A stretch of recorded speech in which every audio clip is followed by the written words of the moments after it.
Sejarah asal-usul kaum dusun di Sabah. Menurut sumber akademik, terdapat 5 teori mengenai asal-usul kaum dusun di Sabah. Pertama, kaum dusun dipercayai berasal dari rumpun Indo-Malaya, dari selatan China ke negara-negara di Asia Tenggara. T.R. Williams, 1965. Dalam kajian mereka, saintis sosial dan ahli sejarah mengambil kira aspek fizikal, bahasa, pertuturan, kumpulan darah, dan bahan kesenian yang dicipta oleh masyarakat Kadazan dusun. Teori yang kedua, asal-usul dikaitkan dengan penghijraan orang Mongol, orang China atau orang Kanchin, dan orang Annam dari Myanmar.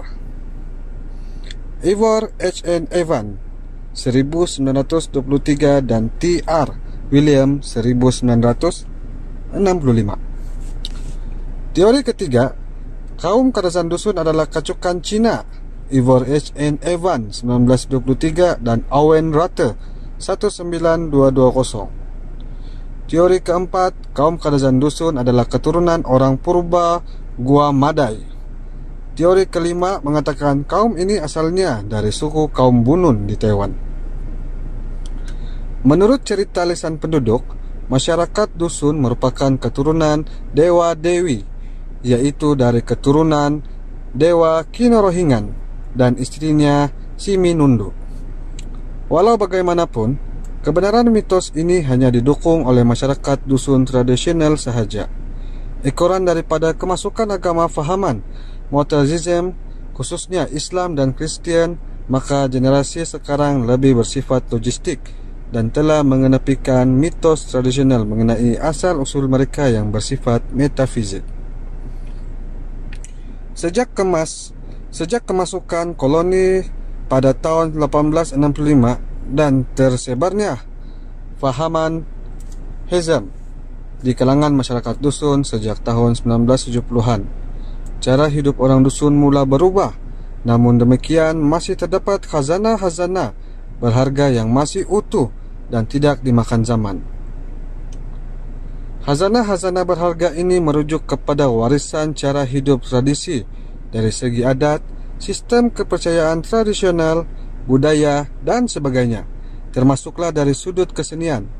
Kesenian merupakan salah satu aspek warisan yang kekal dan terpelihara sehingga sekarang.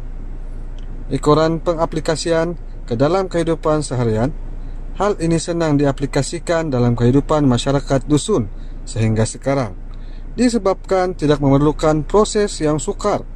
Tambahan pula, aspek kesenian ini boleh diikuti dengan mudah dan jarang bertentangan dengan hukum agama monoteisme yang dianuti oleh masyarakat dusun sekarang ini.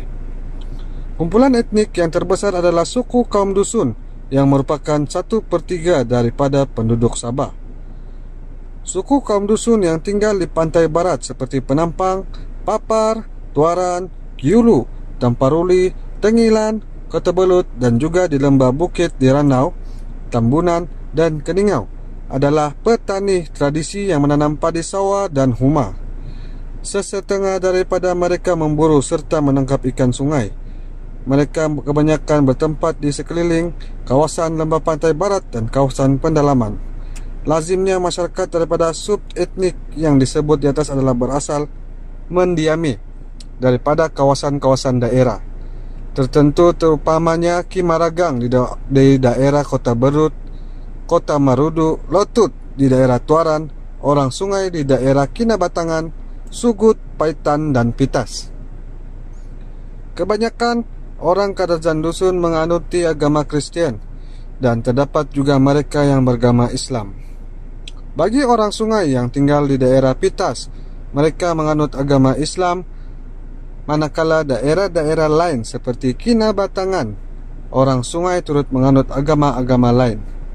Masyarakat Lotut, Suang Lotut, turut mendiami kawasan pantai barat selatan negeri Sabah, terutamanya Tuaran, Tamparuli, Telipuk, dan sedikit di Kota Belut, Tampasuk. Mereka secara kolektif dengan mendiami rumah panjang yang mengumpulkan beberapa keluarga. yaitu antara 150 hingga 200 orang. Walau bagaimanapun, pada masa kini, rumah panjang jarang dilihat dalam etnik ini. Kebanyakannya telah mengalami pembangunan fizikal dan mental. Salah satu aspek kesenian yang amat popular dan diterimai ramai dalam masyarakat dusun ialah kesenian nyanyian tradisional. Seni nyanyian ini bukan sahaja digemari oleh masyarakat dusun, malah disukai oleh masyarakat lainnya di Sabah.